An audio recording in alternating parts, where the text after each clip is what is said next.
আজকের ফটোশপ টিউটোরিয়ালে আমরা দেখব কিভাবে টেক্সট পোর্ট্রেট ইফেক্ট তৈরি করা যায়। যে কোনো ছবির উপরেই মূলত টেক্সট পোর্ট্রেট ইফেক্ট তৈরি করা যাবে। আমাদের আজকের এই টিউটোরিয়ালটি দেখলে আপনি সেই কাজটি পুরোপুরি করতে পারবেন। তো এখানে যে ছবিটি আছে এই ঠিক এইরকমই আমরা তৈরি করব। তো এই কাজটি করার জন্য আমরা নতুন একটি এই ছবিটি নিচ্ছি। তো এই ছবিটিকে প্রথমে আমরা আনলক করে নেব। প্রথমে এই ছবিটিকে আনলক করে নিতে হবে। এখানে ডাবল ক্লিক করে আনলক করে নিচ্ছি। আনলক করে নেওয়ার পর ছবিটিকে সাদা কালো করব। কন্ট্রোল প্রেস করে ইউ প্রেস করছি। ইউ প্রেস করার পর আমরা এখান থেকে স্যাচুরেশন দেখতে পাচ্ছি। এই স্যাচুরেশন এখান থেকে -100% করে ওকে লেখাতে ক্লিক করছি। এরপর আমরা ক্লিক করব ফিল্টারে। ফিল্টার থেকে আমরা ক্লিক করছি ব্লার। ব্লার থেকে গসিয়ান ব্লার। এই গসিয়ান ব্লার এখান থেকে পার্সেন্টেজ অর্থাৎ রেডিয়াস আপনারা আপনাদের ছবির সাইজ অনুযায়ী দিয়ে রাখবেন। আমি এখান থেকে রেডিয়াস রাখছি 10, দেন ওকে লেখাতে ক্লিক করছি। আমরা এই ছবিটিকে পিএসডি ফাইলে সেভ করে রাখবো। এর জন্য ফাইলে ক্লিক করছি, সেভ লেখাতে ক্লিক করছি, ডেস্কটপে ক্লিক করব এবং এই ছবির একটি নাম দিয়ে দিচ্ছি। আমরা দিচ্ছি টেক্সট ইফেক্ট। এরপর সেভ লেখাতে ক্লিক করছি। আমরা এটাকে পিএসডি আকারে সেভ করে রাখলাম। এখন আমরা এডিটে ক্লিক করব। এডিট থেকে স্টেপ ব্যাকওয়ার্ডে ক্লিক করছি। এরপর আমরা নিচের দিক থেকে অ্যাডজাস্টমেন্ট লেয়ারে ক্লিক করব। কার্ভস লেখাতে ক্লিক করছি। কার্ভস লেখাতে ক্লিক করার পর আমরা এই ছবির ব্রাইটনেসটাকে আরেকটু কম করে রাখবো। আমি ব্রাইটনেসটাকে আরও কম করে রাখছি, ঠিক এভাবে, দেন ওকে। এরপর টাইপ টুল সিলেক্ট করব। টাইপ টুল সিলেক্ট করে এই পুরো ছবিটাকে সিলেকশন করে নেব। ঠিক এভাবে সিলেক্ট করে নিচ্ছি।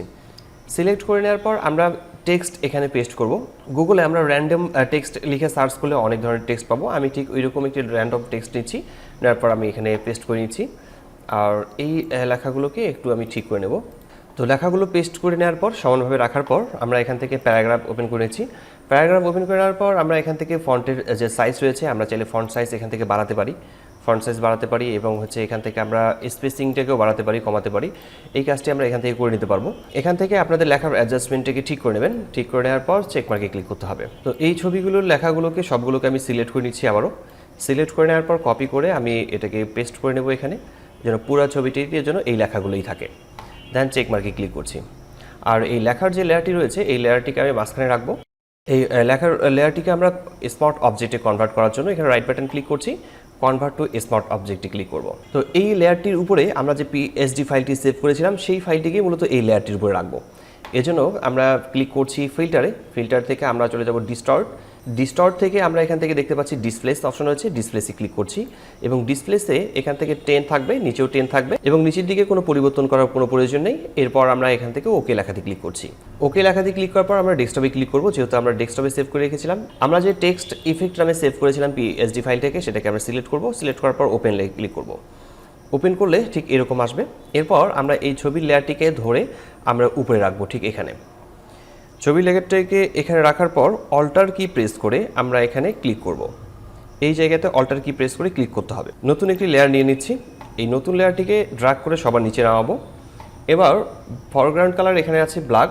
আমরা কিবোর্ড থেকে অল্টার কি প্রেস করে ব্যাকস্পেস প্রেস করে আমরা এই লেয়ারটিকে ব্ল্যাক ফিল করব। এরপর আমরা এই ছবিটিকে ক্রপ করব। ক্রপ করার জন্য আমি এখান থেকে রেক্ট্যাঙ্গেল মার্কিং টুল সিলেক্ট করছি।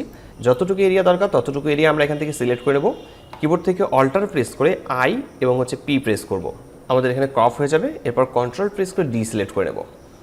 আর এখানকার যদি ব্রাইটনেস বাড়াতে চাই অথবা কমাতে চাই তাহলে প্রথমের লেয়ারটিতে এই কার্ভসের এখানে ডাবল ক্লিক করে নেব।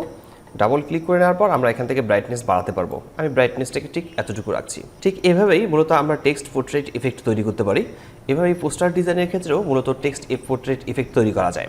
কোথাও বুঝতে সমস্যা হলে কমেন্ট বক্সে কমেন্ট করে জানাতে পারেন। আমি প্রতিটি কমেন্টে রিপ্লাই করি। আজকে টিউটোরিয়ালটি এখানেই শেষ করছি। দেখা আছে ফটোশপের নতুন কোনো টিউটোরিয়ালে। ততক্ষণ পর্যন্ত সবাই ভালো থাকবেন, সুস্থ থাকবেন। ধন্যবাদ সবাইকে। আল্লাহ হাফেজ।